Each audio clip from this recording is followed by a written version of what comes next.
हर महादेव। जय भोलेनाथ। भगवान शिव की कृपा आप सब पर सदैव बनी रहे। प्रिय भक्तों, क्या आप जानते हैं कि बेटियों के जन्म के लिए भगवान आखिर किन घरों को चुनते हैं? यह प्रश्न जितना सरल लगता है, इसका उत्तर उतना ही दिव्य और रहस्यमय है।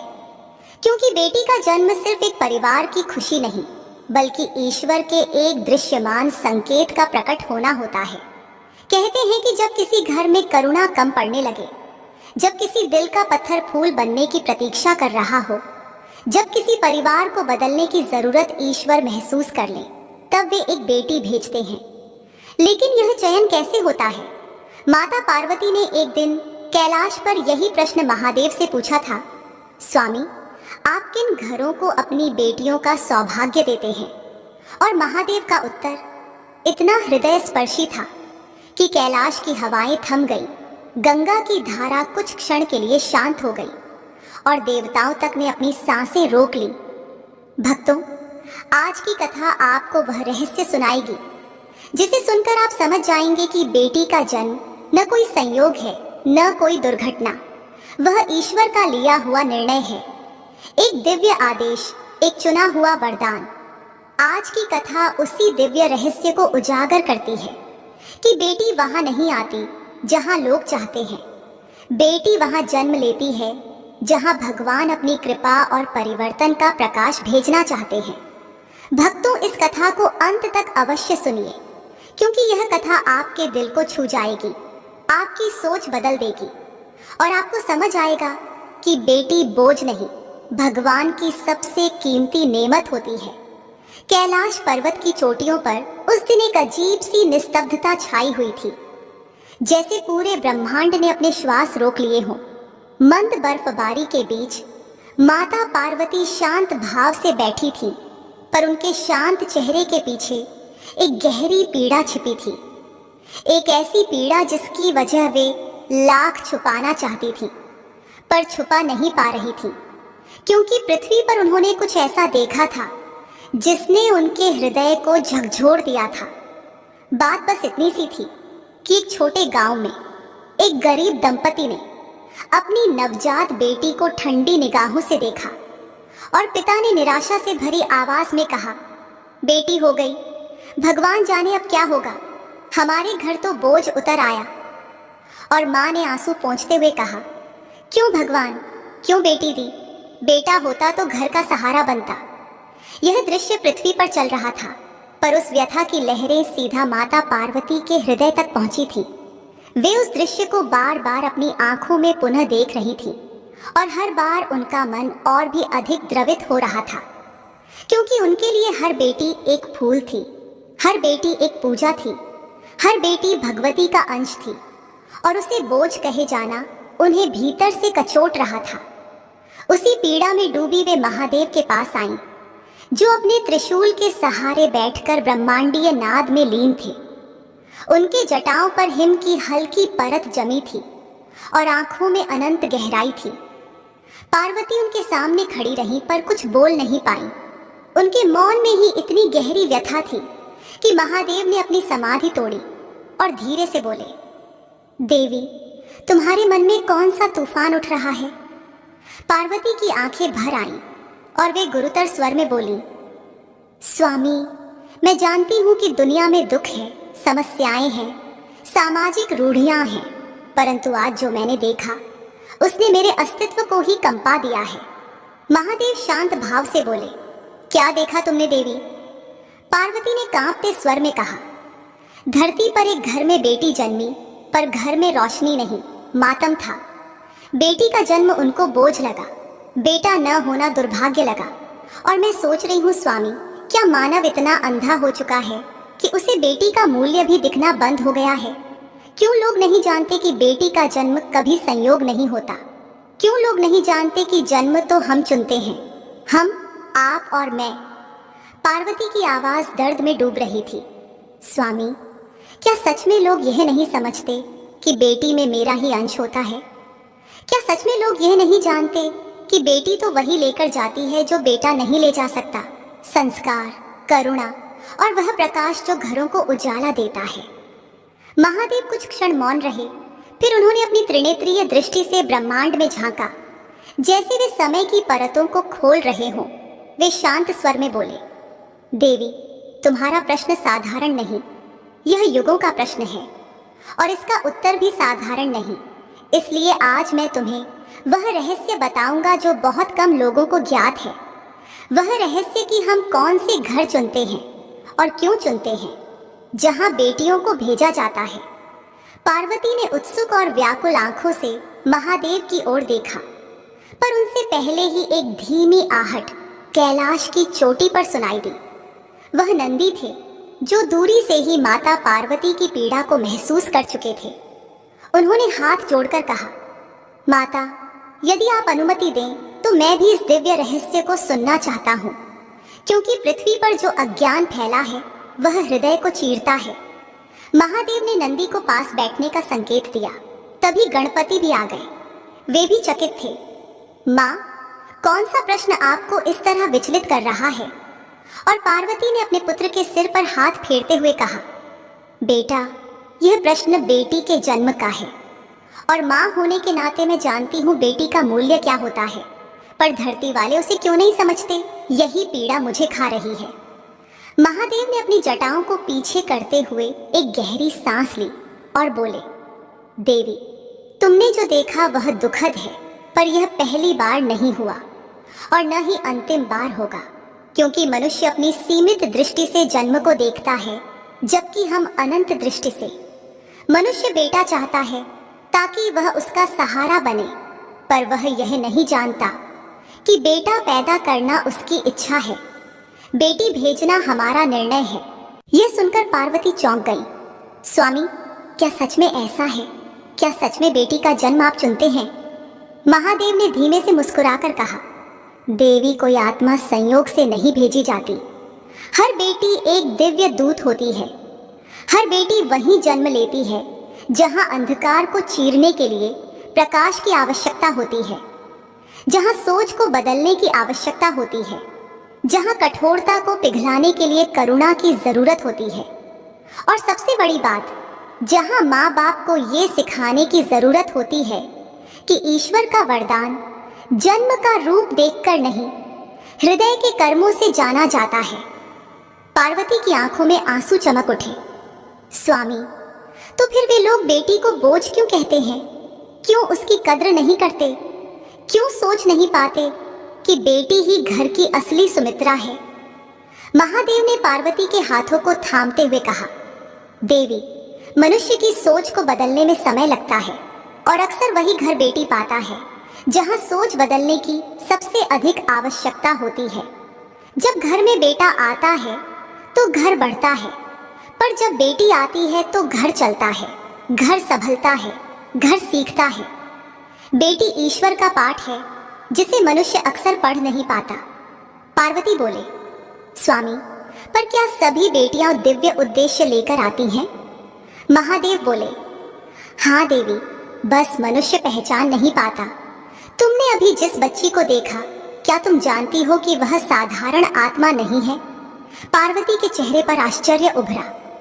क्या वह साधारण नहीं थी?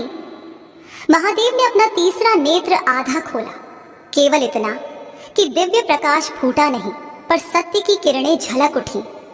देवी, वह बालिका एक दिव्य चयन थी और उसकी कहानी आज मैं तुम्हें सुनाऊंगा।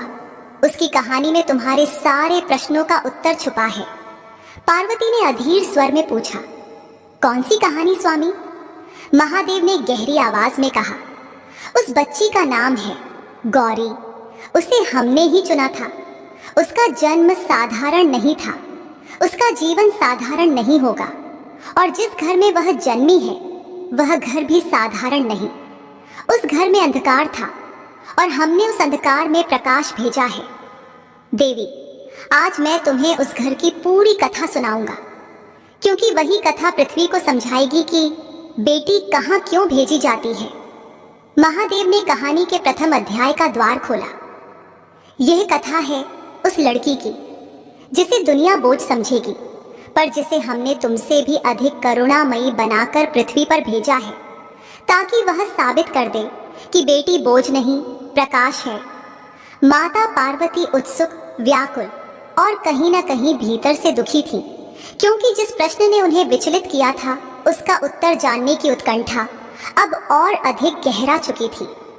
और महादेव ने जब यह कहा कि वह बच्ची दिव्य चयन थी, तब उनकी जिज्ञासा 1000 गुना बढ़ गई।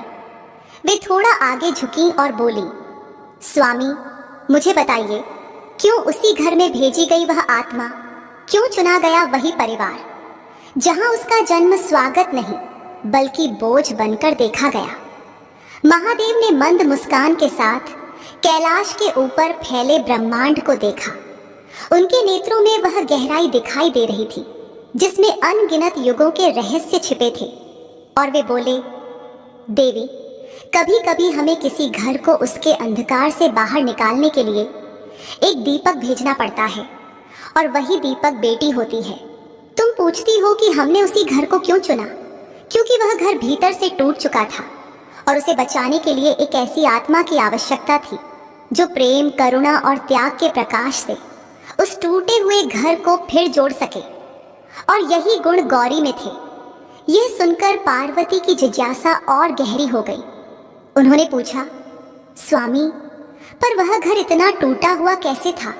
वे लोग क्यों बेटी को बोझ मानते थे? महादेव ने शांत स्वर में कहा, देवी, यह कहानी उसी क्षण से शुरू होती है जब गौरी को पृथ्वी पर भेजने का निर्णय हुआ। पर उससे पहले तुम्हें यह समझना होगा कि हरिपाल और सुमित्रा कौन थे और उनकी आत्माओं पर कौन सी धूल चढ़ चुकी थी, क्योंकि बेटी वहीं भेजी जाती है जहां आत्मा को नहलाने की, मन को पिघलाने की और सोच को बदलने की आवश्यकता होती है। और तभी महादेव ने अपने हाथ में त्रिशूल उठाया और उसकी नोक से आकाश के उस भाग की ओर संकेत किया जिसमें पृथ्वी का दृश्य धीरे धीरे उभरने लगा। हरे भरे खेत, दूर फैली झोपड़ियां, पगडंडी पर दौड़ते बच्चे, पर इन सब के बीच एक ऐसा घर था जिसकी दीवारें पुरानी थीं, जैसे समय ने उन्हें छूते छूते थका दिया हो। यही घर था हरिपाल का, एक साधारण किसान, पर मन से जटिल और सोच से कठोर। उसके भीतर वह पुरुषत्व था जिसे समाज ने गलत रूप में गढ़ा था। बेटा ही वंश बढ़ाता है, बेटी तो बोझ होती है। यह बात उसके मन में बचपन से रोप दी गई थी और उसका मन उसी बीज को वर्षों से सींचता आया था।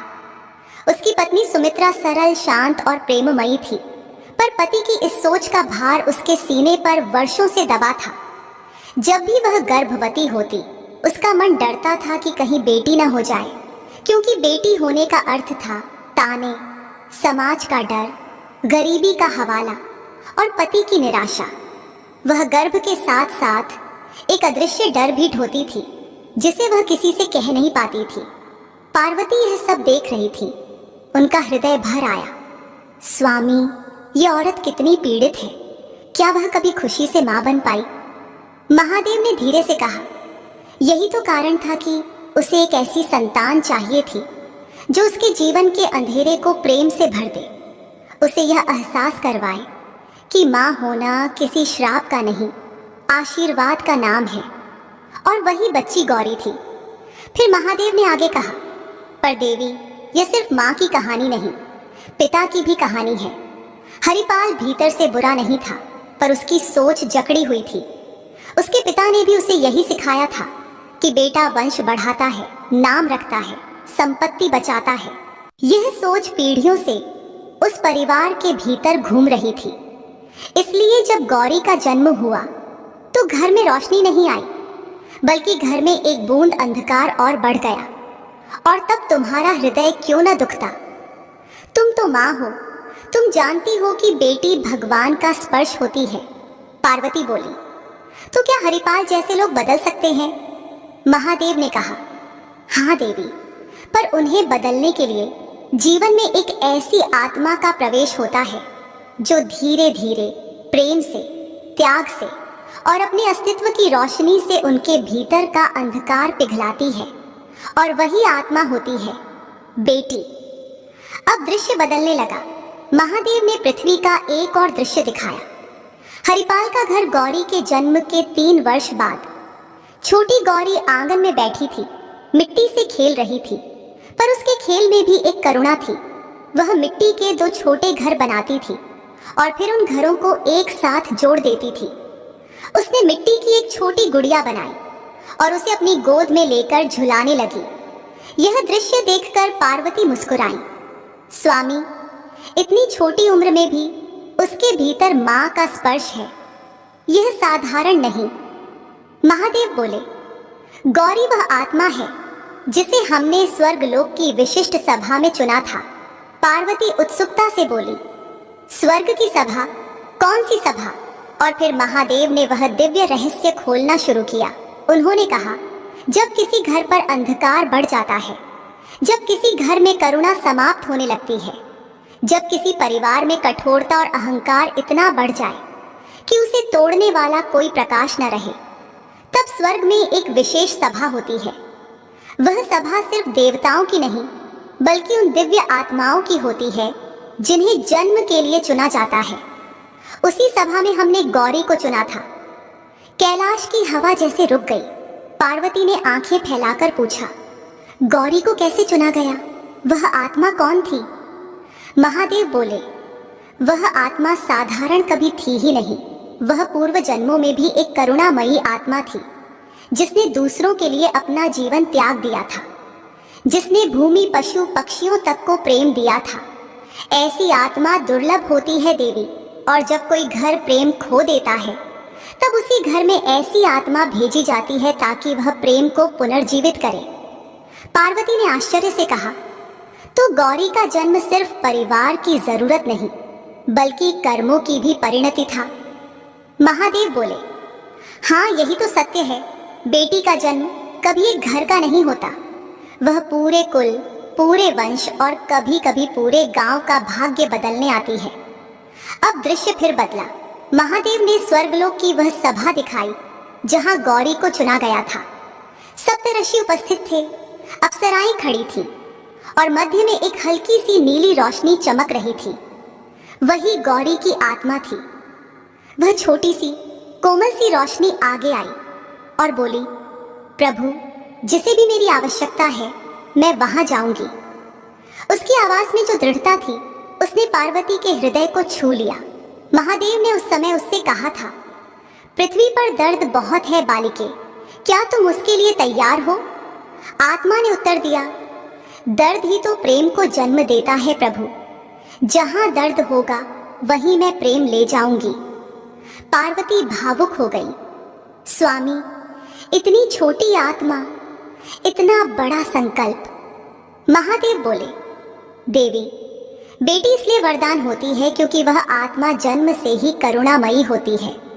उसका जन्म किसी घर में होता है, पर उसका हृदय पूरे संसार के लिए धड़कता है। तभी गौरी की आत्मा ने सभा में सभी को प्रणाम किया और कहा, जिस घर को मेरी जरूरत है मैं उसी घर जाऊंगी। महादेव बोले, तब सप्तऋषियों ने कहा, एक घर है जो टूट चुका है, जिसकी दीवारें बची हैं, पर दिलों की दीवारें गिर चुकी हैं। जहां प्रेम मर रहा है, जहां मां डरी हुई है और पिता कठोरता में डूब चुका है, उस घर में बेटी भेजनी होगी। और गौरी ने बिना एक पल सोचे कहा, मैं जाऊंगी। ये सुनकर माता पार्वती की आंखें भर आईं। स्वामी, उस आत्मा में तो देवी का अंश था। महादेव बोले, और हर बेटी में वही अंश होता है देवी, तुम ही का अंश। अब दृश्य फिर पृथ्वी पर आया। हरिपाल की पत्नी सुमित्रा गौरी को गोद में लिए बैठी थी, पर पति के तानों का भार उसमें ऐसा दर्द छोड़ गया था कि वह अपनी ही बच्ची को हृदय से गले नहीं लगा पा रही थी। गौरी हर रात अपनी माँ को सोते सोते रोते देखती। कभी वह माँ के आंसू पोंछती, कभी उसका हाथ पकड़कर सो जाती। पार्वती ने आंसू पोंछे और कहा, स्वामी, यह बच्ची तो उसके जन्म से ही इस घर का दर्द महसूस कर रही है। महादेव बोले, हाँ देवी, इसलिए ही हमने उसे भेजा था। यह घर टूट चुका था, लेकिन गौरी प्रेम से इसे जोड़ने वाली थी।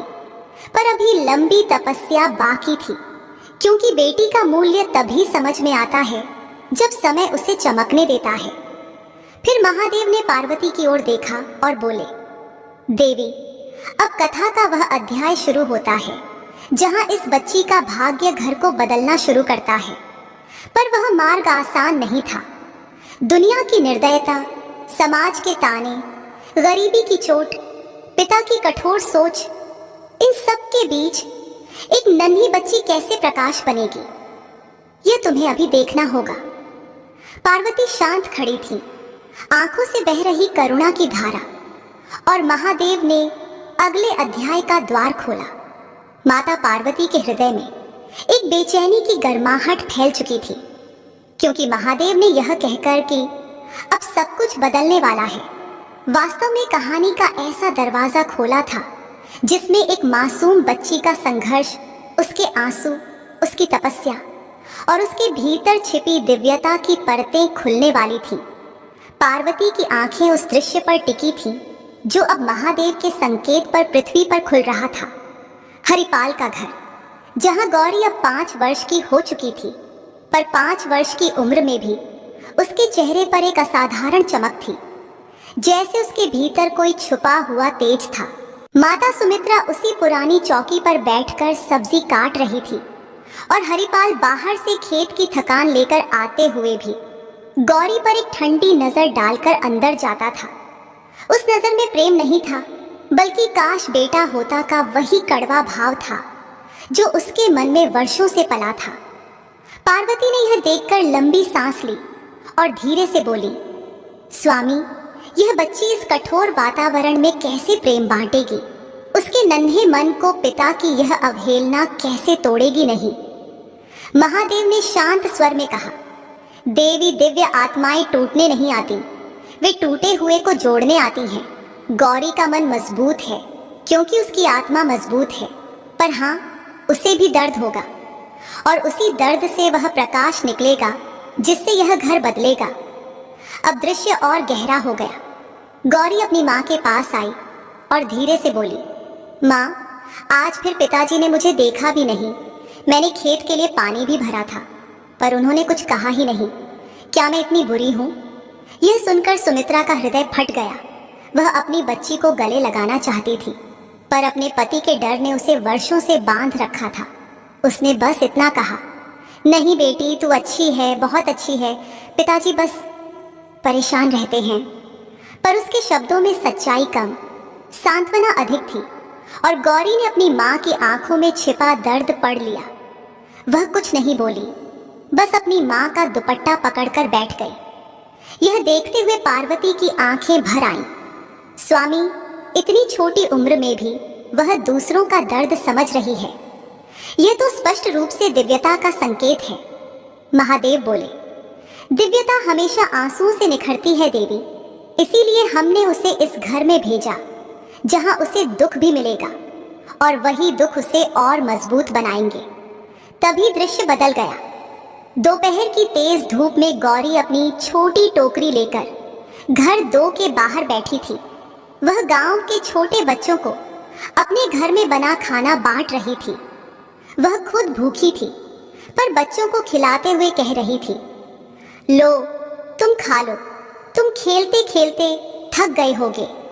यह देखकर गांव की 2 बुजुर्ग औरतें बोली, सुमित्रा, तेरी बेटी में तो बड़ी करुणा है, यह तो देवी का अंश लगती है।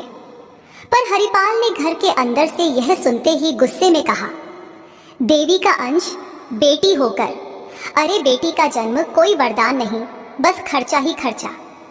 और उसने अपनी पत्नी को ताना देते हुए कहा, इस लड़की ने घर का भाग्य ही रोक रखा है।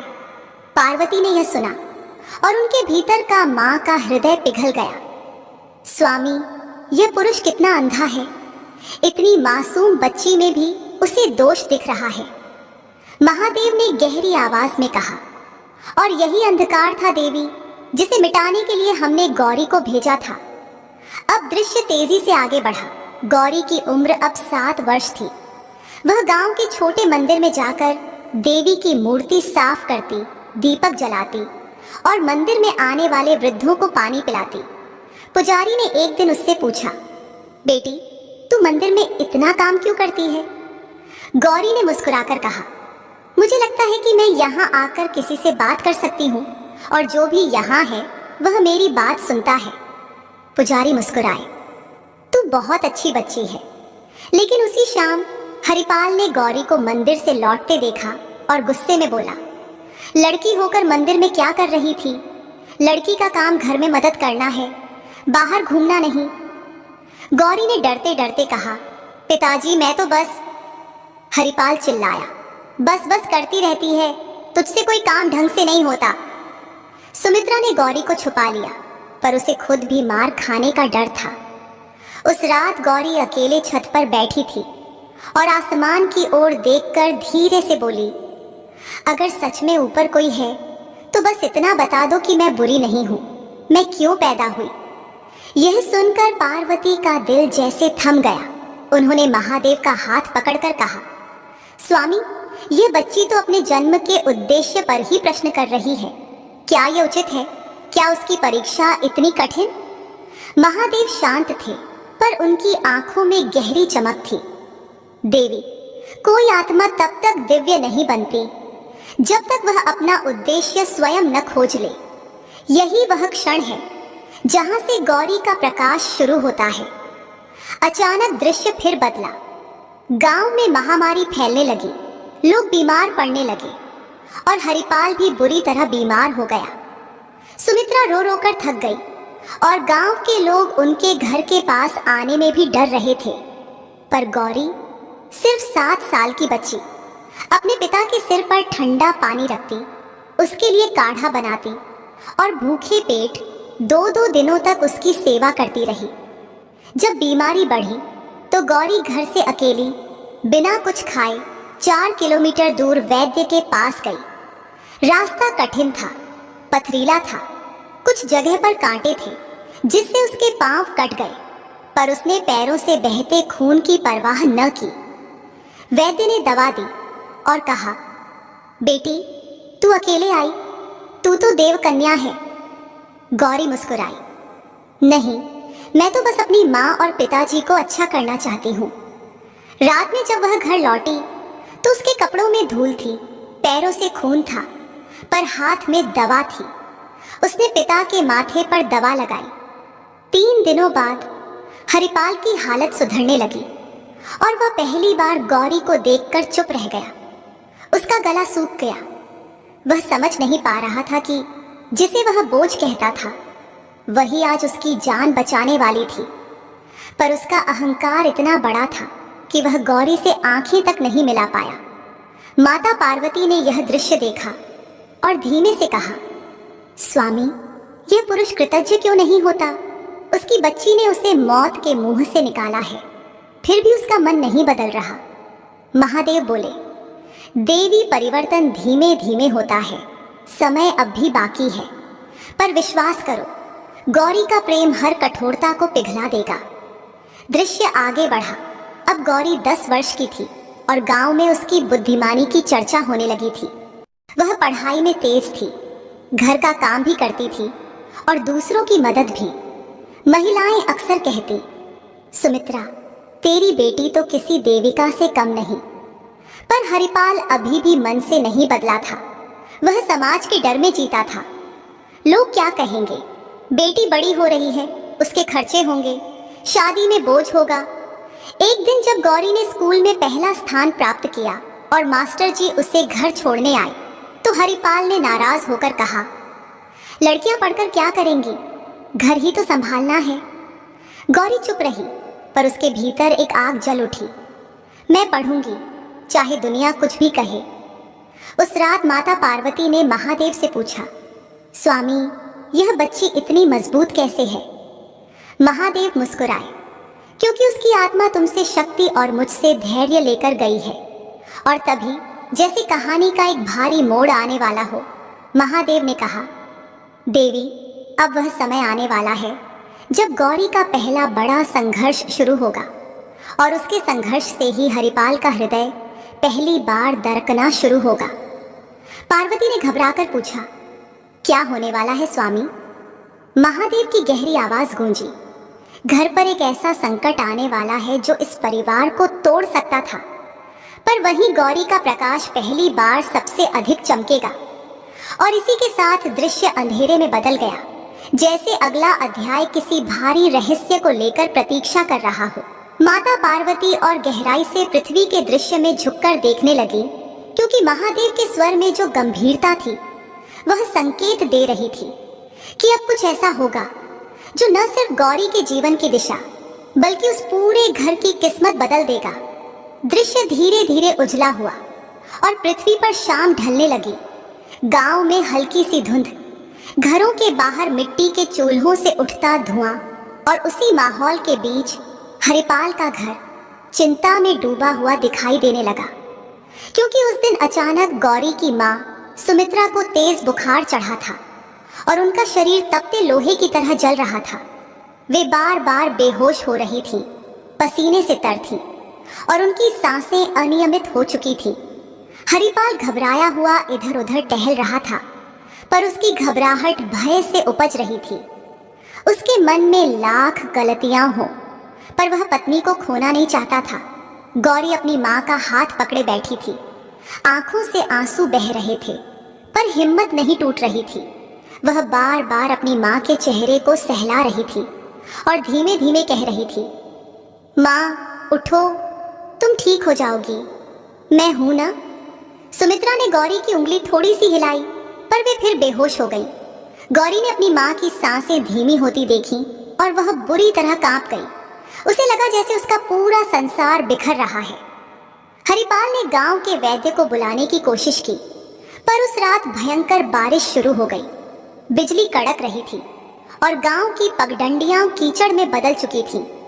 कोई भी घर से बाहर निकलने को तैयार नहीं था। लोग अपने अपने घरों में बंद हो गए थे। तभी गौरी खड़ी हुई। उसके बाल भींगे हुए चेहरे पर चिपक रहे थे। वह कांपते हुए बोली, पिताजी, मैं जाऊंगी वैद्य जी के पास, दवा मैं लेकर आऊंगी। हरिपाल ने चौंक कर कहा, अरे नहीं, तू इतनी रात इतनी बारिश में अकेले कैसे जाएगी? रास्ता भी खतरनाक है। लेकिन डर, चिंता और असहायता के बीच भी उसके स्वर में बेटी के लिए वही कठोरता थी, प्यार नहीं। गौरी ने दृढ़ स्वर में कहा, मैं जाऊंगी, क्योंकि अगर मैंने नहीं गई तो मां। और वह वाक्य पूरा न कर पाई, क्योंकि उसके होंठ कांपने लगे। हरिपाल ने उसकी आंखों में देखा। वहां डर नहीं था, वहां शक्ति थी, वही शक्ति जो दिव्य आत्माओं में होती है। कैलाश पर पार्वती ने यह दृश्य देखा और वे व्याकुलता से बोली, स्वामी, इतनी छोटी बच्ची को इस भयंकर तूफान में भेजना, यह तो अत्याचार है। यह क्यों? महादेव ने धीमे स्वर में कहा, देवी, यही वह क्षण है जहां से यह बच्ची अपनी आत्मा के उद्देश्य को पहचानना शुरू करेगी। कभी कभी दिव्यता को बाहर आने के लिए तूफानों से गुजरना पड़ता है। और पृथ्वी पर गौरी ने अपनी छोटी ओढ़नी सिर पर डालकर बारिश में कदम रखा। वह बाहर निकली तो बारिश मानो तीरों की तरह उसके शरीर पर पड़ रही थी। हवा इतनी तेज चल रही थी कि उसका संतुलन बार बार बिगड़ रहा था, लेकिन उसकी चाल नहीं डगमगा रही थी। वह पगडंडी पर आगे बढ़ी। उसके पांव कीचड़ में धंस रहे थे। उसे बार बार गिरना पड़ रहा था, लेकिन हर बार वह उठ रही थी। उसकी छोटी हथेलियों से मिट्टी चिपककर लहू में बदलने लगी, पर वह एक ही बात सोच रही थी, मां, मुझे दवा लानी है। बारिश की तेज धाराएं उसके चेहरे पर ऐसा लग रही थीं, मानो प्रकृति उसे रोकना चाहती हो, पर उसी प्रकृति की गोद में महादेव का आशीर्वाद उसे आगे धकेल रहा था। आधे रास्ते पर पहुंचकर गौरी एक बड़े गड्ढे में फिसलकर गिर गई। उसके पैर में गहरा घाव हो गया, खून बहने लगा। वह दर्द से चीखी, पर तुरंत होंठ दबाकर उठ खड़ी हुई। आंसू बारिश में घुल गए। वह लंगड़ाते हुए दौड़ी। जब वह वैद्य के घर पहुंची, वैद्य दरवाजा बंद करके सोने ही वाले थे, पर गौरी की आवाज ने उन्हें रोक दिया। वैद्य जी, कृपा करके दरवाजा खोलिए, मां मर जाएंगी, दवा दीजिए। वैद्य ने दरवाजा खोला और गौरी की हालत देखकर सन्न रह गया। उसने तुरंत दवाएं दी और कहा, बेटी, तू अकेले आई? तू तो देव कन्या लगती है। ऐसी हिम्मत बहुत कम लोगों में होती है। गौरी ने कहा, मैं बस अपनी मां को ठीक करना चाहती हूँ। कैलाश पर पार्वती की आंखें भर आईं। स्वामी, वह रोई नहीं, वह डरी नहीं, वह टूटी नहीं। क्या यही दिव्य आत्मा का संकेत है?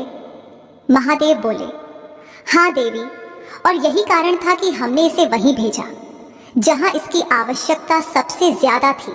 गौरी जब वापस घर पहुंची तब तक आधी रात बीत चुकी थी। उसके कपड़े भीगे हुए थे, पैर में से खून बह रहा था, शरीर मिट्टी से ढका हुआ था, पर उसकी हथेलियों में कसकर दवाएं थीं। घर में घुसते ही वह लड़खड़ाई, पर गिरने से पहले ही हरिपाल ने उसे पकड़ लिया। पहली बार पिता ने उसे इस तरह पकड़ा था। हरिपाल की आंखें फटी रह गईं। उसने बेटी के पैरों से खून बहता देखा, उसके चेहरे पर घाव, उसके बालों से पानी टपकता, उसके हाथ कांपते हुए, और उसी क्षण उसके मन में कुछ दरक गया। शायद वह अहंकार था, शायद वह वर्षों से जमी धूल थी, शायद वह एक कठोरता थी जो बेटी के प्रति उसके हृदय पर चढ़ी थी। गौरी ने कहा, पिताजी दवा ले आए, माँ ठीक हो जाएंगी। और इतना कहकर वह जमीन पर गिर गई। सुमित्रा ने उसे गले लगाया, उसकी आंखों से आंसू बहने लगे। गौरी, मेरी बच्ची, ये क्या हाल कर लिया तूने? गौरी ने माँ का गाल छूते हुए कहा, माँ आप ठीक हो जाओ बस। हरिपाल कुछ कह नहीं पा रहा था, उसके अंदर अपराध बोध की ज्वाला जल रही थी। वह केवल इतना कह पाया, तू इंसान नहीं है, तू देवदूत है, मैंने तुझे कभी समझा ही नहीं। कैलाश पर यह सुनकर पार्वती ने धीरे से कहा, स्वामी परिवर्तन शुरू हो गया। महादेव बोले, हाँ देवी, पर यह सिर्फ शुरुआत है, अभी आगे उसका प्रकाश और बड़ा होना है। अगले दिन जब गौरी का पैर पट्टी बांधकर बिस्तर पर था और माँ ठीक होने लगी थी, गांव में यह बात आग की तरह फैल गई कि हरिपाल की बेटी ने आधी रात तूफान में चलकर दवा लाई और अपनी माँ की जान बचाई। लोग घर के बाहर इकट्ठा होने लगे। कुछ औरतें बोली, ये बच्ची तो चमत्कार है, ये तो किसी देवता का वरदान है। पर हरिपाल भीतर बैठा था, उसकी आंखों से आंसू रुक नहीं रहे थे।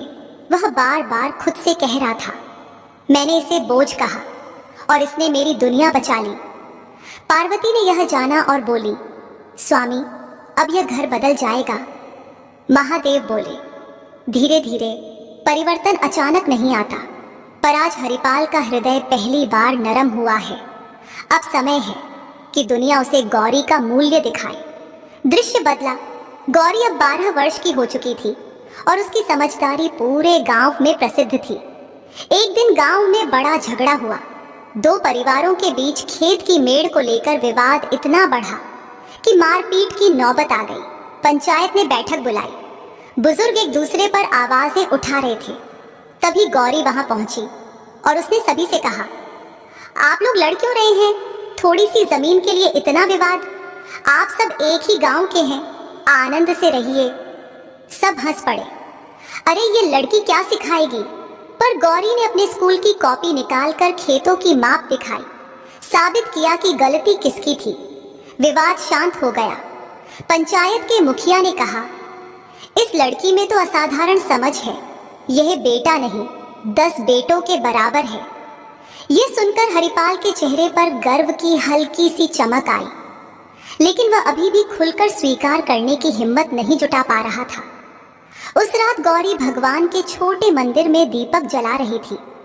उसने धीमे स्वर में कहा, जो भी मेरे ऊपर ध्यान देता है, मैं बस यही चाहती हूँ कि पिताजी मुझे समझें, मुझे बोझ न समझें। कैलाश पर पार्वती बोली, स्वामी, यह बच्ची अपने लिए कुछ नहीं मांगती, बस पिता का प्रेम चाहती है। क्या यह हो पाएगा? महादेव ने मुस्कुराकर कहा, देवी, बेटी का हृदय सबसे पवित्र होता है और वही सबसे कठिन दिल भी पिघलाता है। अब समय आ गया है कि हरिपाल अपनी बेटी का मूल्य जाने, पर उससे पहले एक और बड़ा संकट आने वाला है। पार्वती ने चौंक कर पूछा, संकट? कैसा संकट? महादेव बोले, एक ऐसा मोड़ जहां बेटी अपनी जान जोखिम में डाल देगी और उसी पल पिता का हृदय पूरी तरह बदल जाएगा। महादेव का चेहरा गंभीर और शांत था। उनकी आंखों में आने वाले क्षणों की आहट झलक रही थी। दृश्य धीरे धीरे खुला।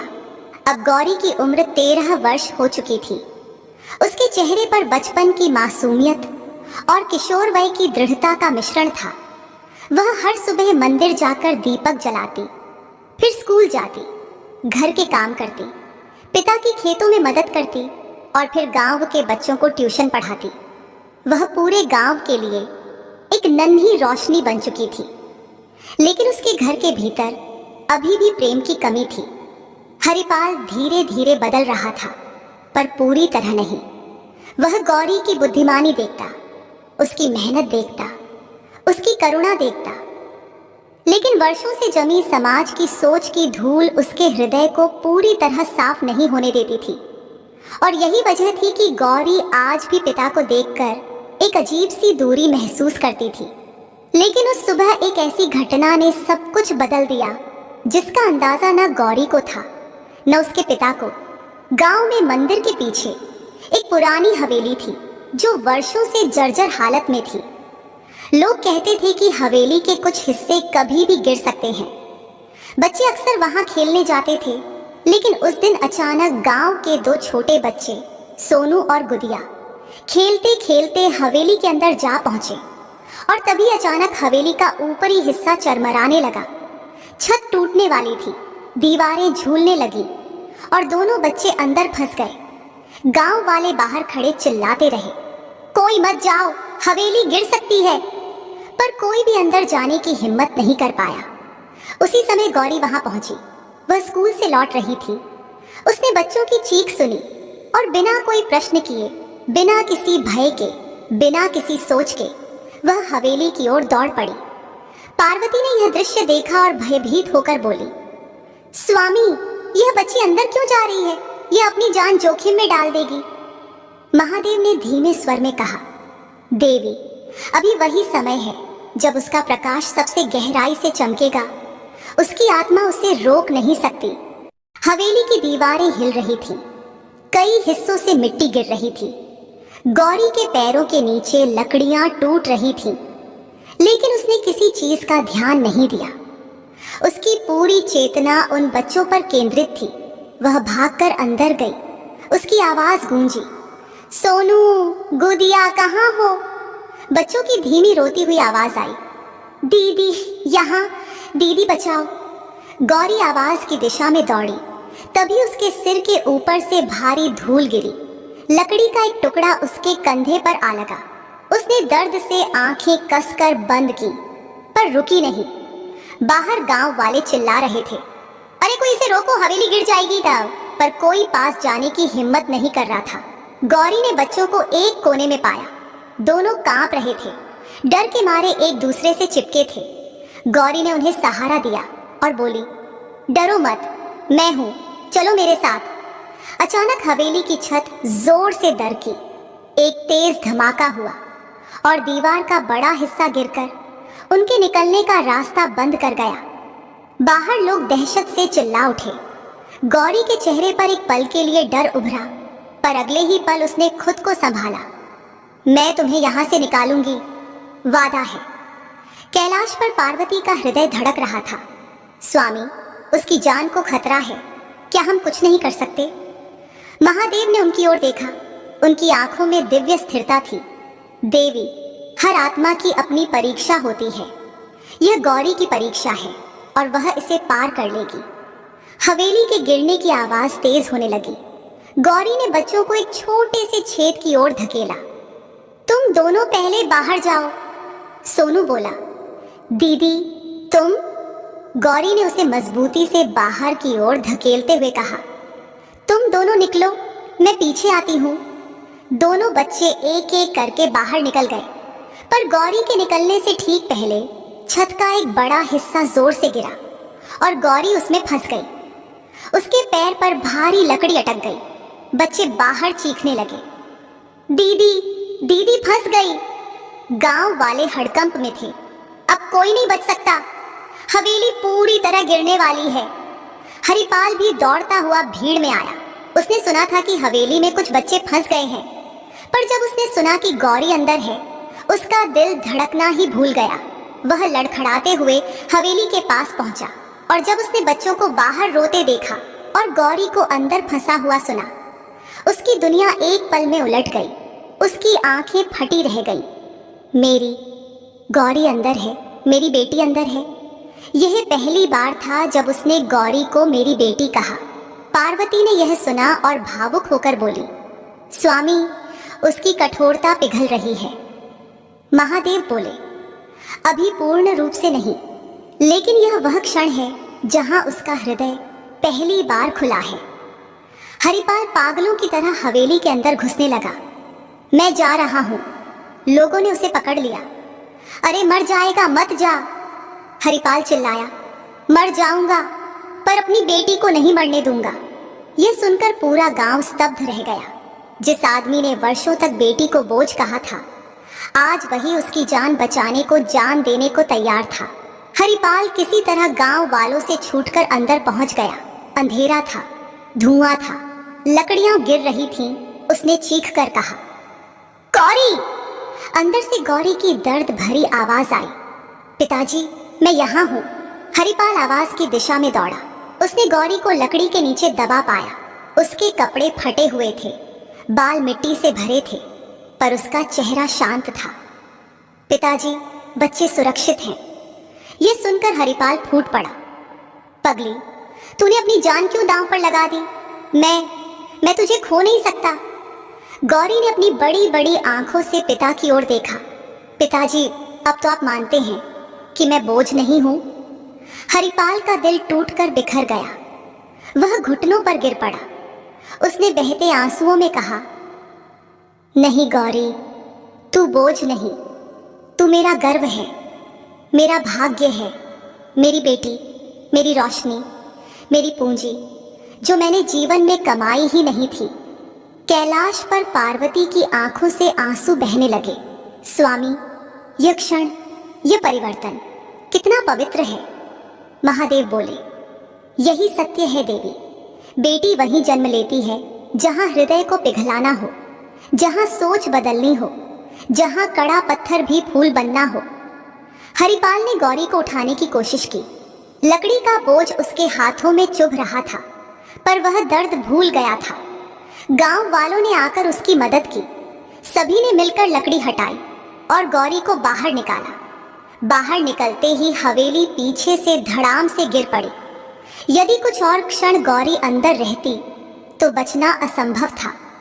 हरिपाल ने गौरी को अपनी गोद में लिया।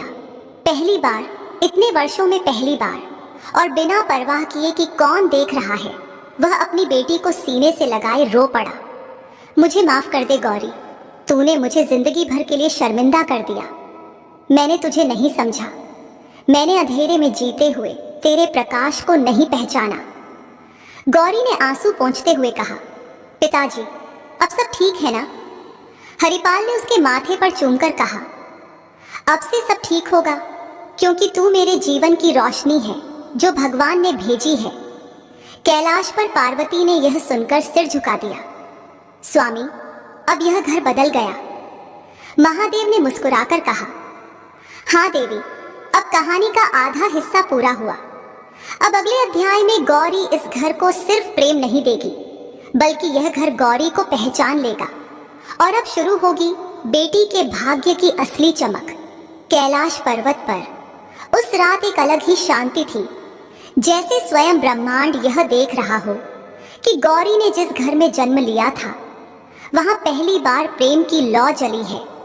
माता पार्वती के चेहरे पर एक मधुर संतोष उभर आया था, क्योंकि उन्होंने अपने सामने देखा कि वर्षों से कठोरता में डूबा हुआ हरिपाल अब अपनी बेटी को सीने से लगाकर रो रहा था, और उसकी आंखों से गिरते आंसू किसी गहरे पश्चाताप की तरह नहीं, बल्कि किसी पुराने अंधकार के पिघलने की तरह लग रहे थे। पार्वती ने धीमे स्वर में कहा, स्वामी, आपने ठीक कहा था। बेटी का अस्तित्व स्वयं प्रकाश फैलाता है। वह सबसे सख्त हृदय तक को पिघला देती है। महादेव ने अपनी त्रिनेत्रीय दृष्टि से पृथ्वी के दृश्य को देखा और शांत स्वर में बोले, देवी, यह तो अभी शुरुआत है। एक बेटी केवल पिता के हृदय को ही नहीं बदलती, वह पूरे संसार के लिए आशा की किरण बन जाती है, क्योंकि उसके भीतर त्याग होता है, सेवा होती है, शक्ति होती है। बेटी का जन्म वह पाठ है जिसे मनुष्य अपने व्यवहार और अपनी सोच से मिटा देता है, पर ईश्वर फिर एक नई बेटी भेजकर वही पाठ दोबारा लिखते हैं। और पृथ्वी पर दृश्य आगे बढ़ा। गौरी अब 15 वर्ष की हो गई थी, लेकिन उसके मन में अभी भी वह पुराना दर्द कहीं गहराई में मौजूद था। भले ही पिता का प्रेम अब उसके लिए खुल गया था, पर उन वर्षों की उपेक्षा ने उसके हृदय में एक नन्हा सा भय छोड़ दिया था। क्या मैं वास्तव में इस घर का हिस्सा हूँ? क्या मेरे जन्म ने किसी का जीवन आसान बनाया या सिर्फ कठिन? पर जब भी वह मंदिर जाती, दीपक जलाती, तो ऐसा लगता जैसे कोई अदृश्य शक्ति उसके मन की सारी उलझनें पोंछ देती हो। उस दौरान गांव में भी बदलाव आने लगा। गौरी की बहादुरी की चर्चा हर घर में होने लगी थी। उसे देखकर लोग कहते, यह लड़की तो देवताओं का वरदान है, ये कहीं साधारण नहीं। उसकी माँ सुमित्रा उसके माथे पर रोज हाथ फेरती और कहती, गौरी, मेरे जीवन का हर आशीर्वाद तू ही तो है। हरिपाल, जो कभी बेटी को बोझ कहता था, अब उसकी हर छोटी बड़ी बात पर गर्व महसूस करता था। वह खेत में काम करता और हर किसी से कहता, मेरी गौरी ने मेरी जान बचाई। वह मेरी बेटी नहीं, मेरी किस्मत है। लेकिन उसकी आवाज में अभी भी एक हल्की सी झिझक थी, जैसे उसे सालों की गलती का बोझ अभी भी हल्का नहीं लगा हो। वह चुपके चुपके सोचता, क्या मैं कभी अपनी बेटी का इतना अच्छा पिता बन पाऊंगा कि वह मेरी पिछली गलतियां भूल जाए? गौरी ने भी अपने मन में कुछ तय कर लिया था। वह घर, माँ, पिता, सबकी जिम्मेदारियां निभाना चाहती थी, पर वह पढ़ लिखकर इतनी सक्षम बनना चाहती थी कि समाज की आंखों में भी बेटी का मूल्य चमक उठे। वह हर दिन सुबह 4 बजे उठती, चूल्हा जलाती, माँ के साथ घर के काम करती, फिर पढ़ाई करती, स्कूल जाती और शाम को ट्यूशन लेती ताकि कुछ पैसे घर में ला सके। उसके अंदर आग थी, अंदर दिव्यता थी, पर बाहर सिर्फ शांति थी, विनम्रता थी। एक दिन स्कूल में घोषणा हुई कि जिला स्तरीय परीक्षा में जो प्रथम आएगा उसे छात्रवृत्ति मिलेगी और शहर में पढ़ाई का अवसर। गौरी के भीतर चिंगारी जागी, अगर मैं यह परीक्षा जीत गई तो गांव के लोगों को साबित कर दूंगी कि बेटी सिर्फ घर का बोझ नहीं, वह घर की शान है। वह देर रात तक दीपक की मंद रोशनी में पड़ती। कभी कभी दीपक बुझ जाता तो वह बाहर चांद की रोशनी में बैठकर पढ़ती। उसके आसपास अंधेरा होता, पर उसके भीतर ज्ञान का उजाला जल रहा था। कैलाश पर यह देखकर पार्वती मुस्कुराई। स्वामी, उसकी लगन तो किसी तपस्वी की तरह है। वह न थकती है न रुकती है। ऐसी शक्ति कहाँ से आती है? महादेव बोले, देवी सब बेटियां ऐसी ही होती हैं, बस मनुष्य उन्हें अवसर नहीं देता, वरना वे संसार बदल सकती हैं। बेटी केवल जन्म नहीं लेती, वह अपने साथ घर का भविष्य लाती है, पर यह समझ मनुष्य को देर से आती है। पृथ्वी पर जिला परीक्षा का दिन आया। गौरी ने परीक्षा दी और वह इतनी शांत थी कि जैसे भीतर किसी अदृश्य हाथ ने उसे संभाल रखा हो। जब परिणाम आया तो पूरा गांव खुशी में झूम उठा। गौरी प्रथम आई थी और उसके नाम के आगे लिखा था, जिले की सर्वश्रेष्ठ छात्रा। गांव में ढोल बजने लगे, लोग मिठाई बांटने लगे। महिलाएं गौरी के घर आईं और बोली, सुमित्रा, तेरी बेटी ने तो गांव का नाम रोशन कर दिया। गौरी को देखकर एक बुजुर्ग बोले, बेटा नहीं, इस बेटी ने काम किया है। हरिपाल की आंखों में वह गर्व चमक उठा जो उसने पहले कभी महसूस नहीं किया था। लेकिन उसी के साथ उसके भीतर एक और भावना उठी, पछतावा। वह सोच रहा था, काश मैंने इसे शुरू से पहचाना होता, काश मैंने इसे बोझ न कहा होता। उस रात गौरी मंदिर गई और दीपक जलाया। उसकी आवाज कांप रही थी, भगवान, मुझे इतना आशीर्वाद देना कि मैं अपने माता पिता का नाम गर्व से ऊंचा कर सकूं। कैलाश पर पार्वती यह सुनकर भावुक हो गई। स्वामी, यह बच्ची अपने लिए कुछ भी नहीं मांगती, यह तो बस दूसरों के लिए जीती है। ऐसी आत्मा को आपने चुना था। महादेव बोले, देवी, हम उन घरों में बेटियां भेजते हैं जहां आत्मा को बदलने की जरूरत होती है, और गौरी उस परिवर्तन का सबसे चमकता हुआ रूप है। पर समय का दूसरा अध्याय अब खुलने वाला था और वह अध्याय आसान नहीं था। जैसे जैसे गौरी की पढ़ाई का चर्च बढ़ा, वैसे वैसे कुछ लोगों के मन में जलन भी पैदा होने लगी। अरे लड़की होकर इतना पढ़ेगी तो क्या करेगी, शहर जाएगी, बड़ी बड़ी बातें करेगी, घर वालों को सिर पर चढ़ जाएगी। लड़की ज्यादा पढ़ जाए तो घर बिगड़ जाता है। ऐसी बातें हवा में फैलने लगी और धीरे धीरे यह जहर हरिपाल के कानों तक भी पहुंचा। पहले वह गुस्सा होता, फिर सोचता, लोग जो कह रहे हैं क्या सचमुच सही है। वह अकेले बैठकर गौरी की किताबों को देखता। उसके भीतर एक दुविधा उठने लगी। एक तरफ बेटी की सफलता का गर्व, दूसरी तरफ समाज के ताने। वह समझ नहीं पा रहा था कि उसे क्या करना चाहिए। वह धीरे से बोला, अगर गौरी शहर चली गई तो हमारा क्या होगा, घर कौन संभालेगा, लोग क्या कहेंगे। गौरी ने यह सुना, उसका हृदय भर आया। पिताजी, मैं कहाँ भी रहूं पर आपका घर कभी नहीं छोड़ूंगी। मेरा जन्म इस घर को संभालने के लिए हुआ है। मैं कहीं भी जाऊंगी पर आपका आशीर्वाद लेकर ही।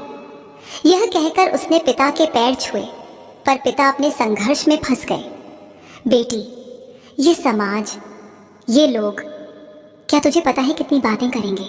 गौरी ने शांत स्वर में कहा, लोग चाहे कुछ भी कहें पर सच तो इससे नहीं बदलता कि मैं आपकी बेटी हूं और मुझे भगवान ने भेजा है ताकि मैं आपके घर का उजाला बन सकूं।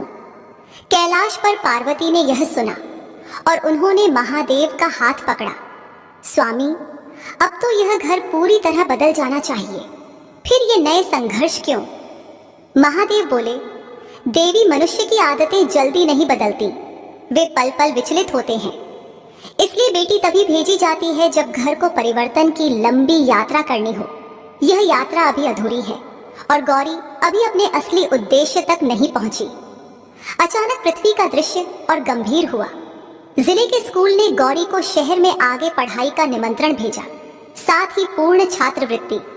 यह अवसर बहुत बड़ा था, पर इसके साथ डर भी था। समाज का डर, भविष्य का डर, परिवार के टूटने का डर। हरिपाल ने गौरी को बुलाया। वह चिंतित था, बेचैन था। उसने कहा, गौरी, तू अगर शहर चली गई तो गांव वाले क्या कहेंगे। मैं तेरे बिना कैसे रहूंगा, तू घर कैसे संभालेगी, तू इतनी दूर। और पहली बार गौरी के चेहरे पर हल्की सी मुस्कान आई। पिताजी, क्या आपको डर है। हरिपाल ने सिर झुका लिया। हाँ, बहुत। गौरी ने उनका हाथ पकड़कर कहा, पिताजी, जिस बेटी ने हवेली में जाकर 2 बच्चों की जान बचाई, वह अपनी राह में कोई भी तूफान झेल सकती है। हरिपाल हिल गया। उसके अंदर कोई पुराना पत्थर टूटने लगा। उसने बेटी को देखा, पहली बार गहराई से, और धीरे से सिर हिलाया। जा गौरी, उड़ जा, जितना आगे जा सकती है जा, क्योंकि तू इस घर का गर्व है। कैलाश पर पार्वती खुशी से खिल उठी। स्वामी, आखिरकार घर ने बेटी का मूल्य समझ लिया। महादेव ने शांत स्वर में कहा, और अब देवी, अगले चरण में गौरी न सिर्फ अपने घर का भाग्य बदलेगी, बल्कि पूरे समाज को यह बताएगी कि बेटी कहाँ क्यों भेजी जाती है। अब वह समय आ गया है जब उसका प्रकाश गांव से निकलकर दुनिया तक पहुंचेगा। माता पार्वती के चेहरे पर गर्व भी था, करुणा भी, और एक हल्का सा डर भी, क्योंकि उन्होंने देखा कि गौरी अपने पिता के आशीर्वाद के साथ शहर जाने की तैयारी कर रही है। उसके छोटे से बैग में कुछ कपड़े, 2 किताबें, और माँ ने आंसू पोंछते हुए उसके लिए जो 2 रोटियां रखी थी, बस वही। पर उसके भीतर एक महासागर था, साहस का, करुणा का, आशा का। महादेव शांत भाव से यह सब देख रहे थे और तभी पार्वती ने उनसे पूछा, स्वामी, गौरी तो शहर जा रही है, पर क्या वहां भी उसकी राह इतनी ही कठिन होगी। महादेव ने धीरे से उत्तर दिया, देवी, बेटी की राह कभी आसान नहीं होती, क्योंकि वह जहां भी कदम रखती है वहां परिवर्तन लेकर आती है, और परिवर्तन हमेशा संघर्ष मांगता है। पृथ्वी पर गौरी स्कूल की प्रधानाध्यापिका के साथ बस में बैठी थी। उसकी माँ बार बार हाथ हिलाते हुए रो रही थी और हरिपाल अपनी बेटी को खामोश निगाहों से देख रहा था। उसकी आंखों में पहली बार गर्व, डर और भावुकता एक साथ थी। बस चली और गौरी ने अपने घर को दूर होता हुआ देखा।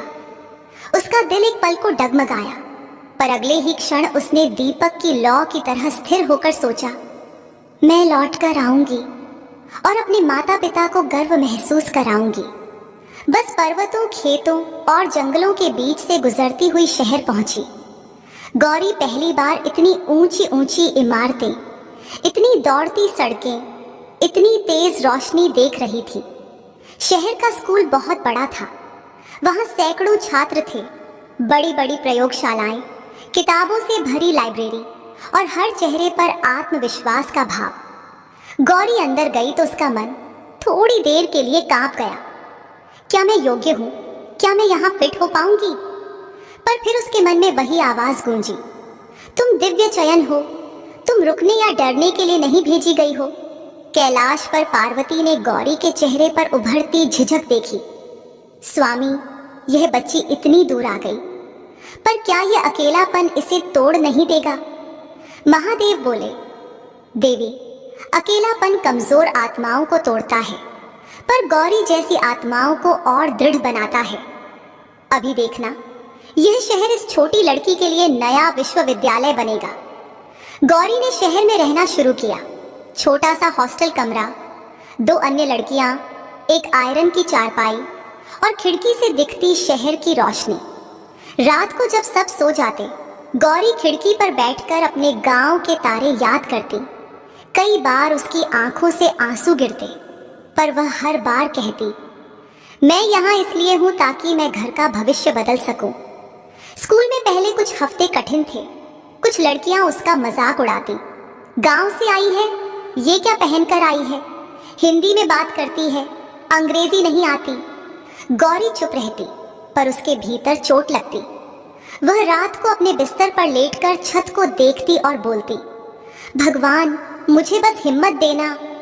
कैलाश पर पार्वती बेचैनी से बोली, स्वामी, लोग क्यों बेटी को हमेशा परखना चाहते हैं?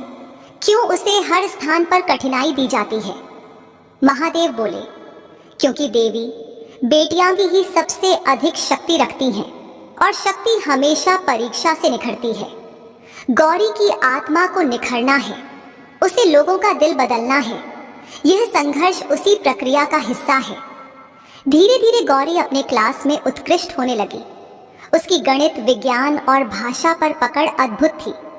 उसकी शिक्षिका उससे प्रभावित थी। गौरी, तुम्हारा मन कितना गहरा है। गौरी मुस्कुराकर कहती, मैं बस सीखना चाहती हूँ। लेकिन एक दिन, एक ऐसा दिन आया जिसने गौरी की पहचान पूरे राज्य में फैला दी। राज्य स्तरीय विज्ञान प्रतियोगिता आयोजित की गई थी। विषय था गांवों में पानी की समस्या का हल। गौरी ने इसमें हिस्सा लिया। उसने गांव में बचपन से देखी पानी की समस्या को याद किया कि कैसे महिलाएं रोज कई किलोमीटर पानी के लिए चलती थी, कैसे बारिश का पानी बह जाता था, लेकिन गांव में उसका संग्रह नहीं होता था। उसने एक छोटा सा मॉडल बनाया, सस्ता, सरल, प्राकृतिक संसाधनों पर आधारित। वह मॉडल देख कोई भी सोच सकता था कि यह किसी वैज्ञानिक ने बनाया है, पर वह एक 15 वर्षीय लड़की का काम था। जब प्रतियोगिता के दिन उसका प्रोजेक्ट जजों के सामने गया, उन्होंने पूछा, यह विचार तुम्हें कैसे आया? गौरी ने शांति से कहा, क्योंकि मैं ऐसे गांव से आती हूँ जहाँ पानी आशीर्वाद से भी बढ़कर खजाना है। अगर हम बारिश के पानी को सही तरीके से जमा कर लें, तो गांव सूखे से बच सकता है। जज उसकी बातों से प्रभावित हो गए। उसकी आंखों में बुद्धिमानी नहीं, समझदारी थी। और जब परिणाम घोषित हुए, गौरी प्रथम आई। पूरा ऑडिटोरियम तालियों से गूंज उठा। यह खबर अखबारों में छपी। गांव की बेटी ने राज्य में पहला स्थान जीता। गरीब किसान की बेटी ने विज्ञान प्रतियोगिता में इतिहास रचा। गांव में लोग खुशी से झूम उठे। हरिपाल ने अखबार को छाती से लगाकर कहा, यह मेरा गर्व है, मेरी बेटी, मेरी गौरी। और माँ सुमित्रा बेटे की तरह तिलक लगाकर बोली, यह मेरी देवी है। गौरी जब कुछ दिनों बाद गांव लौटी, पूरा गांव उसे देखने के लिए उमड़ पड़ा। लोग मिठाई लेकर आए, उसकी सफलता का जश्न मनाया। बच्चों ने उसके पैर छुए। दीदी आप बहुत बड़ी हो गई। गौरी सबको प्रेम से गले लगाती, उनके सिर पर हाथ फेरती और मन में सोचती, भगवान आपने मेरी मदद की। लेकिन वास्तविक मोड़ अब भी आना था, और वह मोड़ ऐसा था जो गौरी के जीवन का, उसके पिता के जीवन का और पूरे गांव की सोच का चेहरा हमेशा के लिए बदल देगा। जिले के कलेक्टर ने गौरी को बुलाया और कहा, हम चाहते हैं कि तुम अपने मॉडल को राज्य सरकार के सामने प्रस्तुत करो। हजारों गांवों में तुम्हारा मॉडल लागू हो सकता है। गौरी स्तब्ध रह गई। मैं सरकार के सामने?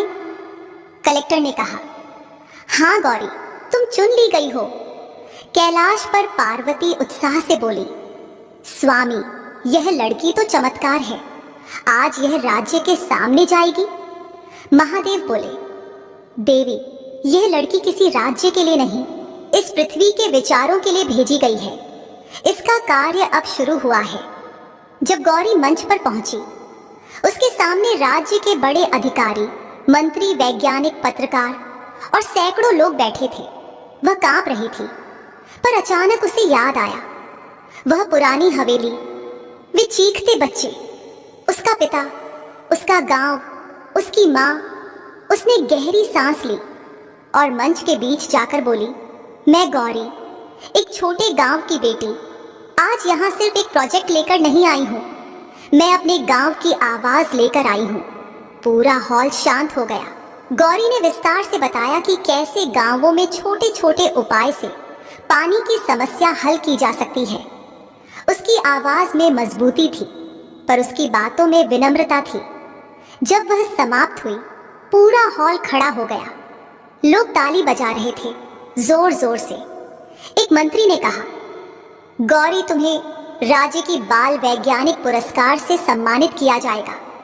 गांव में यह समाचार पहुंचा और उस रात हरिपाल ने अपनी बेटी के नाम पर पहली बार दीपक जलाया। कैलाश पर पार्वती की आंखें नम थीं। उन्होंने महादेव से पूछा, स्वामी अब तो बताइए, क्यों बेटी को विशेष घरों में भेजा जाता है? क्या यह सब केवल संयोग है? महादेव मुस्कुराए, उनकी आवाज गूंजी, देवी आज मैं यह रहस्य पूरी तरह खोल देता हूँ। बेटी वह दिव्य आत्मा है जिसे हम उन घरों में भेजते हैं जहां हृदय कठोर हो चुका हो, सोच संकीर्ण हो चुकी हो, प्रेम सूख चुका हो, अहंकार घर बस चुका हो और जहां प्रकाश की आवश्यकता हो। हम बेटी उसी घर में भेजते हैं जहां हमें विश्वास होता है कि वही घर बदल सकता है, वही लोग सीख सकते हैं, वही अंधकार प्रकाश को स्वीकार करेगा। पार्वती ने भावुक होकर पूछा, तो गौरी केवल अपने घर के लिए नहीं आई थी? महादेव बोले, नहीं देवी, वह पूरे समाज के लिए आई थी। हर बेटी का जन्म केवल उसके माता पिता का नहीं, समाज का भाग्य बदलने के लिए होता है। कैलाश पर्वत के ऊपर उस दिन एक अनुपम शांति छाई हुई थी, पर उस शांति के भीतर एक दिव्य उत्सुकता भी घुमड़ रही थी, क्योंकि गौरी की जीवन यात्रा अब एक ऐसे मोड़ पर पहुंचने वाली थी जहां इंसानी संघर्ष, समाज की सोच, बेटी के आंसू, पिता का परिवर्तन और ईश्वर की योजना सब एक बिंदु पर आकर मिलने वाले थे। माता पार्वती की आंखों में उस क्षण का इंतजार झलक रहा था। वे पृथ्वी पर अनफोल्ड होते प्रत्येक दृश्य को जैसे सांस रोककर देख रही थी, और महादेव का चेहरा भी उन घटनाओं को देखते हुए दिव्य गंभीरता से भरा हुआ था। पृथ्वी पर गौरी अब 19 वर्ष की थी। शहर में पढ़ाई पूरी करने के बाद वह राज्य की सबसे युवा वैज्ञानिकों में से एक मानी जा रही थी। उसका सरल गांव, उसका टूटा हुआ घर, वह पुरानी हवेली, उसका संघर्ष, सब उसके भीतर एक शक्ति बनकर बस चुके थे। हरिपाल, जो कभी बेटी को बोझ कहता था, आज पूरे गांव में सीना तानकर खड़ा था। लोगों से कहता, यह मेरी बेटी है, मेरी गौरी। उसकी आंखों में गर्व था, पर भीतर कहीं अपराध बोध भी था। गौरी जब घर लौटी, उसने पिता को पहली बार इतना गर्वित देखा और उसके हृदय में एक शांति उतर आई। उसने धीरे से पिता के पास बैठकर कहा, पिताजी, आज अगर आप नहीं होते तो मैं यहां तक नहीं पहुंच पाती। हरिपाल का गला भर गया। गौरी, मुझे माफ कर दे, मैंने तुझे देर से पहचाना, पर अब मैं उस गलती को जीवन भर सुधारूंगा। गौरी ने उनका हाथ कसकर थाम लिया। यह बेटी और पिता के बीच का वह रिश्ता था जो वर्षों की टूटन के बाद आज पुनः जन्म ले रहा था। माता पार्वती की आंखों में उस दिन एक तेज चमक थी, जैसे माँ अपने बच्चे की विजय देखकर गर्व से भर जाती है। उन्होंने महादेव से कहा, स्वामी, गौरी तो अब देवताओं के समान पूजी जाएगी, क्या उसका जीवन अब सरल हो जाएगा? महादेव मुस्कुराए, देवी, पूजनीय होना आसान होता है, पर पूजनीय बने रहना कठिन। लेकिन गौरी जैसी आत्माएं कभी अहंकार में नहीं डूबती, क्योंकि वे जन्म से विनम्र होती हैं। अब उसका कार्य एक घर या गांव तक सीमित नहीं, उसे पूरी पृथ्वी को संदेश देना है कि बेटी का प्रकाश किस तरह जीवन बदलता है। पृथ्वी पर गौरी जब अपने गांव लौटी तो दृश्य किसी त्योहार की तरह था। 7 किलोमीटर पहले ही लोग उसके स्वागत में खड़े थे। फूलों की वर्षा हो रही थी, महिलाएं देवियों के गीत गा रही थीं और बच्चे उसके पैरों को छूने के लिए आगे बढ़ रहे थे। गौरी की मां सुमित्रा उसे देखते ही फूट फूट कर रो पड़ी। गौरी, तूने तो हमारा नाम ही नहीं, इस गांव का नाम भी अमर कर दिया। मेरे घर की बेटी, भगवान की देन। हरिपाल, जो पहले कभी बेटी के सामने खुलकर नहीं रोया था, आज उसके सामने घुटनों पर बैठ गया। उसने उसकी हथेलियां पकड़कर कहा, गौरी, मुझे माफ कर दे, मैं तेरी कीमत न समझ पाया। तू मेरे घर की नहीं, मेरे जीवन की रोशनी है। गौरी ने अपने पिता को गले लगाकर कहा, पिताजी, मेरी सारी जीत सिर्फ आपकी वजह से संभव हुई। अगर आपने मुझे शहर भेजने की अनुमति न दी होती तो मैं कहाँ जाती? और उस क्षण पिता और बेटी के बीच जो बंधन बना, वह किसी भी सांसारिक रिश्ते से ऊपर था। एक ऐसा रिश्ता जिसमें पछतावा था, प्रेम था, गर्व था और सबसे बढ़कर ईश्वर का आशीर्वाद था। लेकिन कहानी यहाँ खत्म नहीं होती, क्योंकि कई लोग समझते हैं कि बेटी सफल हो जाए तो यात्रा पूरी हो जाती है, पर नहीं। बेटी की असली यात्रा तब शुरू होती है जब वह दूसरों की यात्राएं आसान बनाने लगती है। समाचार फैलने के बाद सैकड़ों गांवों से लोग गौरी के पास आने लगे। बेटी, हमारे गांव में भी पानी की समस्या है। गौरी दीदी, हमें भी पढ़ाई करनी है, हमारी बेटी को लोग पढ़ने नहीं देते, तुम बात करो। गौरी सबकी बातें सुनती और उसका मन करुणा से भर जाता। वह धीरे धीरे अपना समय गांव गांव जाकर शिक्षण कार्य में लगाने लगी। कुछ लड़कियां जो कभी घर से बाहर नहीं निकलती थीं, आज स्कूल जाने लगी। कुछ महिलाएं जो अपने जीवन को बस एक जिम्मेदारी समझती थीं, आज आत्मनिर्भर बनने लगी। और कुछ बुजुर्ग जो निराशा में जी रहे थे, गौरी के शब्दों में उन्हें आशा दिखने लगी। और तब गौरी ने एक बड़ा निर्णय लिया। उसने अपने गांव की पहाड़ी के पास एक बड़ा विद्यालय बनाने का संकल्प लिया।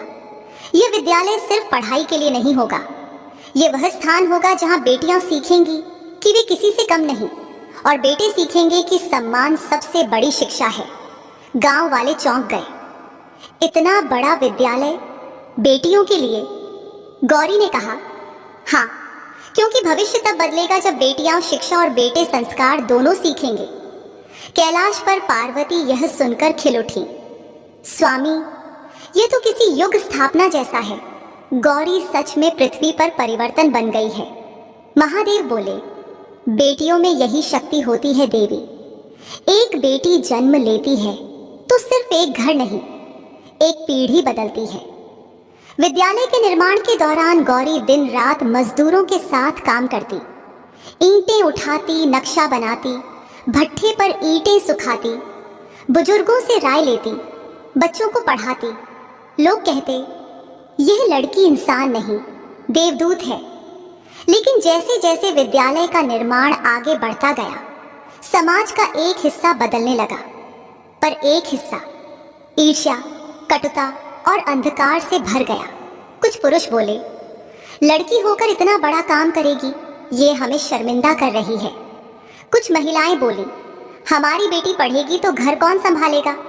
कुछ लोग दबी आवाज में बोले, गौरी बड़ी हो गई है, अब उसे शहर में बस जाना चाहिए, गांव का क्या भविष्य है। गौरी यह सब सुनती थी और मुस्कुरा देती थी। उसके भीतर प्रकाश इतना प्रबल था कि अंधकार उसे छू नहीं पा रहा था। लेकिन कहानी का सबसे भावुक मोड़ तब आया जब विद्यालय निर्माण के कुछ ही दिन बचे थे। उस दिन गौरी काम से लौट रही थी। सूरज ढल चुका था, आसमान में नारंगी अग्नि सी चमक थी और हवा में हल्की ठंडक थी। वह सोच रही थी कि इन ईंटों के बीच कितनी बेटियों का भविष्य चमकेगा। तभी अचानक पीछे से जोरदार आवाज आई, गौरी रुक। उसने मुड़कर देखा, हरिपाल हांफता हुआ भागता आ रहा था। गौरी ने कहा, पिताजी आप भाग क्यों रहे हैं? हरिपाल ने कांपती आवाज में कहा, तेरी माँ सुमित्रा। उन्हें अचानक बहुत तेज दर्द हुआ है, खून बह रहा है। डॉक्टर कह रहे हैं कि हालत गंभीर है। गौरी का पूरा संसार एक पल में रुक गया। वह भागती हुई घर पहुंची। सुमित्रा चारपाई पर लेटी थी। उनका चेहरा पीला था, सांसें तेज धीमी हो रही थी। गौरी उनके पास बैठ गई। माँ, माँ, मैं आ गई। सुमित्रा ने गौरी का चेहरा हाथों में लिया।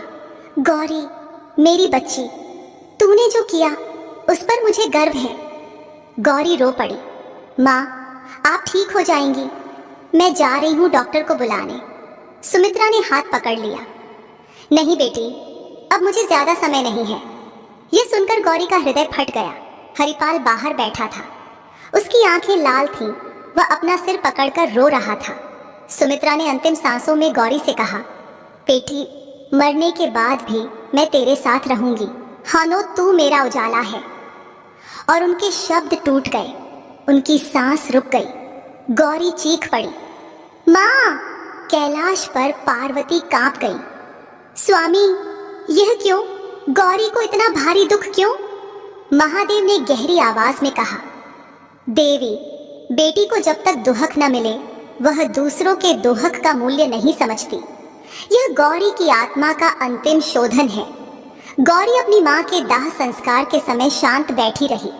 आंसू रुके हुए थे, होंठ थरथरा रहे थे, पर उसकी आंखें खाली थीं।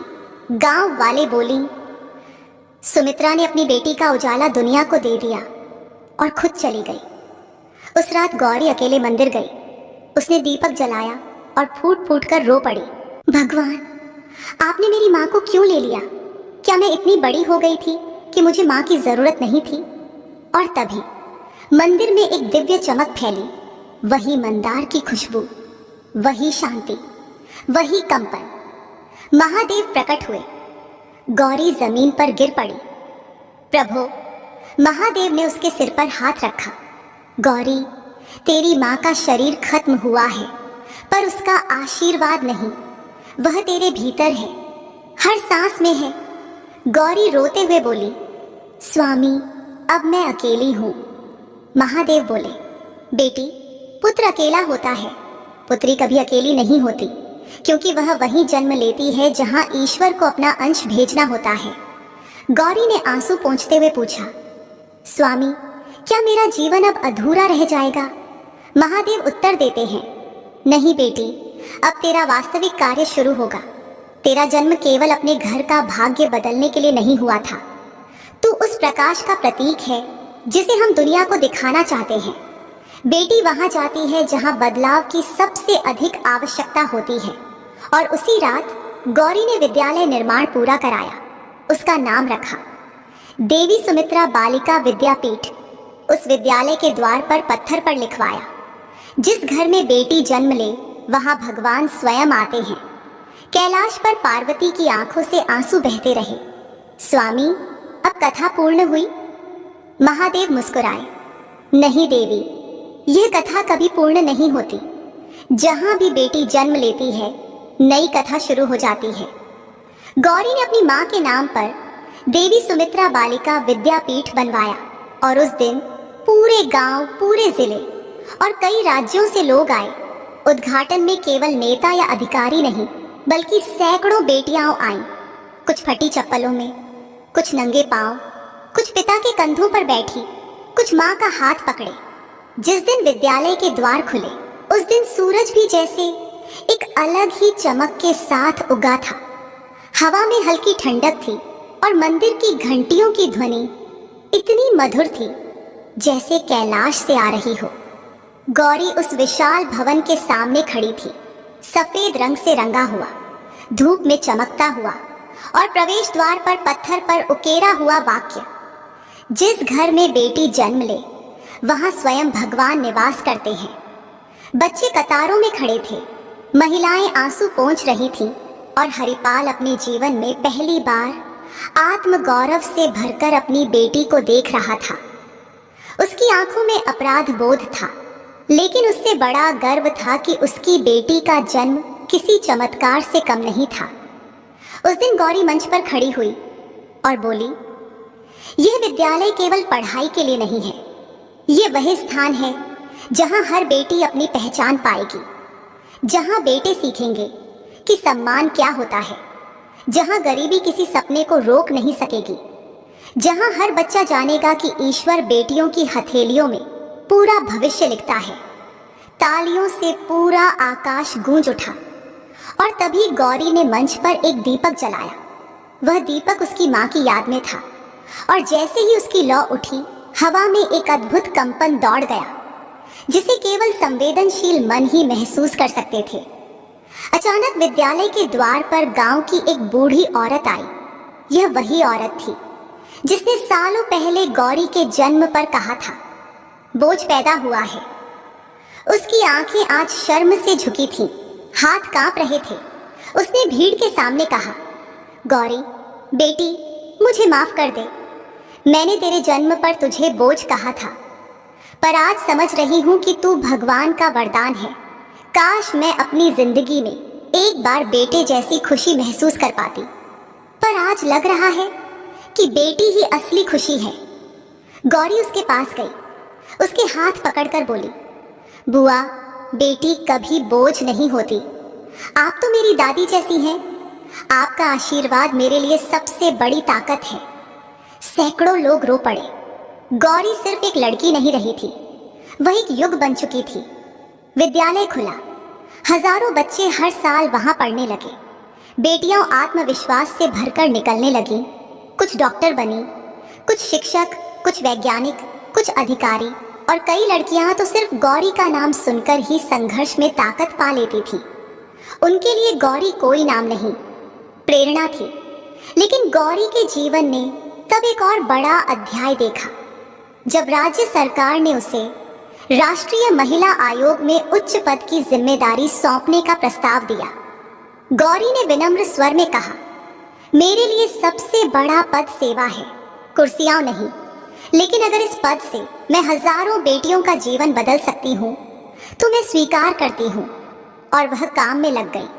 दिन रात बिना थके, बिना रुके, गांव गांव घूमकर उसने महिलाओं की समस्याएं सुनी, गरीब परिवारों को सहयोग किया, लड़कियों की पढ़ाई न रोकने के आंदोलन चलाए, और देश के कई हिस्सों में वह बेटियों की उम्मीद बनकर चमक उठी। लेकिन जैसे जैसे गौरी की प्रसिद्धि बढ़ी, उसके आसपास आलोचना करने वालों की आवाजें भी बढ़ने लगी। यह लड़की इतना काम कैसे कर लेती है? क्या कोई साधारण इंसान ये कर सकता है? ये तो कोई चमत्कारी शक्ति है। और एक दिन गौरी की प्रतिष्ठा चरम पर थी। देश के लोग उसे मानते थे, सम्मान करते थे, उससे प्रेरणा लेते थे। लेकिन उसके भीतर एक शून्य था, क्योंकि उसकी माँ अब नहीं थी और पिता भी उम्र के साथ कमजोर हो चुके थे। गौरी सेवा करती रही। उसके भीतर कोई भी लालसा नहीं थी, न पद की, न धन की, न प्रसिद्धि की। उसका एक ही लक्ष्य था, बेटियों की दुनिया बदलना। और तब आया वह क्षण जिसने सारी कथा को अनंत बना दिया। एक रात गौरी मंदिर में अकेली बैठी थी। दीपक जल रहा था, हवा में हल्की ठंडक थी और दूर से शंख ध्वनि आ रही थी। उसने महादेव की प्रतिमा के सामने हाथ जोड़कर कहा, प्रभु, मेरी यात्रा अब किस दिशा में जाएगी? मैंने अपना कर्तव्य पूरा किया या अभी कुछ और बाकी है? और तभी मंदिर के अंदर गूंजती एक दिव्य ध्वनि ने सब कुछ रोक दिया। वह ध्वनि किसी घंटी की नहीं थी, वह किसी शंख की नहीं थी, वह किसी पवन की नहीं थी। वह महादेव की ऊर्जा थी। प्रकाश फैला और महादेव प्रकट हुए। इस बार उनकी उपस्थिति पहले से अधिक दिव्य, अधिक विराट, अधिक शांत थी। गौरी रोते हुए भूमि पर गिर पड़ी। प्रभु, महादेव ने उसे उठाया और कहा, गौरी बेटी, तूने वह किया है जो कुछ ही आत्माएं कर पाती हैं। तूने जन्म देने वाली माँ को खोकर भी संसार की बेटियों को माँ का प्रेम दिया। तूने पिता की कठोरता को प्रेम में बदल दिया। तूने अंधकार में प्रकाश पैदा किया। तूने समाज की सोच बदली। तूने उस उद्देश्य को पूरा किया जिसके लिए तुझे चुना गया था। गौरी बोली, प्रभु, आपने कहा था कि मेरा जन्म चयन है, अब आगे क्या? महादेव बोले, अब तुझे अपने स्वरूप में जाना चाहिए। तू केवल गौरी नहीं, तू वह शक्ति है जो हमने भेजी थी। तू वह आत्मा है जो संसार को स्मरण कराएगी कि बेटी कोई सामान्य संयोग नहीं, वह ईश्वर का संदेश होती है। और जब संदेश पूरा हो जाए तो आत्मा प्रकाश में विलीन हो जाती है। गौरी कांप गई। प्रभु, क्या इसका अर्थ है कि मेरी यात्रा पूरी हो चुकी है? महादेव बोले, हाँ गौरी, अब तुझे हमारे धाम लौटना है। तेरी कथा यहीं समाप्त नहीं होती। तेरी कथा अब पीढ़ियों के हृदय में जीवित रहेगी। गौरी की आंखों से आंसू बहने लगे। क्या मेरी माँ वहां है? महादेव मुस्कुराए। जहां बेटी जाती है वहां माँ पहले से होती है। और तभी एक दिव्य प्रकाश गौरी के चारों ओर फैला। मंदिर में पुष्पों की वर्षा होने लगी। घंटियां अपने आप बजने लगी और पूरा मंदिर उजाला बन गया। गौरी ने अंतिम बार पृथ्वी को देखा।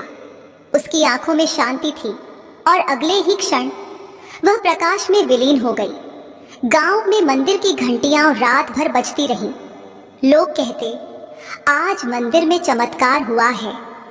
लेकिन हरिपाल, जो उस समय मंदिर के द्वार पर खड़ा था, धीरे से बोला, मेरी बेटी घर लौट गई। उसके स्वरूप को समझने में मुझे जिंदगी लग गई, पर आज समझ आया वह ईश्वर का अंश थी। पार्वती ने महादेव से पूछा, स्वामी, अब दुनिया को क्या संदेश देंगे? महादेव ने ब्रह्मांड की ओर देखते हुए कहा, जब घरों में अंधकार हो, जब समाज करुणा भूल जाए, जब मनुष्य का हृदय कठोर हो जाए, तब हम एक बेटी भेजते हैं। बेटी दुख देती नहीं, दुख दूर करती है। वह बोझ नहीं, दुनिया को उठाने वाली शक्ति है। जहां बेटी जन्म ले वहां भगवान स्वयं आते हैं। और उसी क्षण पूरे ब्रह्मांड में एक दिव्य प्रकाश छा गया, जैसे स्वयं ईश्वर ने घोषणा कर दी हो कि बेटी है तो संसार है। प्रिय भक्तों, गौरी की यह दिव्य यात्रा सिर्फ एक कहानी नहीं, बल्कि उस अनंत सत्य की याद है जिसे हम अक्सर भूल जाते हैं कि बेटी संयोग से नहीं आती, वह ईश्वर का चुना हुआ प्रकाश होती है। जहां वह जन्म लेती है वहां घर बदलते हैं, दिल बदलते हैं और कभी कभी पूरा समाज अपना स्वरूप बदल लेता है। अगर इस कहानी ने आपके दिल को छुआ हो, आपकी सोच को एक क्षण के लिए भी रोशन किया हो, तो इसे अपने सभी मित्रों, अपने परिवार और उन सभी लोगों तक पहुंचाइए जो आज भी बेटी को एक बोझ समझते हैं। याद रखिए, जहां बेटी का सम्मान होता है वहां भगवान स्वयं निवास करते हैं। हम फिर मिलेंगे एक और ऐसी ही हृदय छू लेने वाली, जीवन बदल देने वाली कथा के साथ। तब तक भगवान शिव की कृपा आपके जीवन में उजाला बनकर चमकती रहे। हर हर महादेव। जय भोलेनाथ।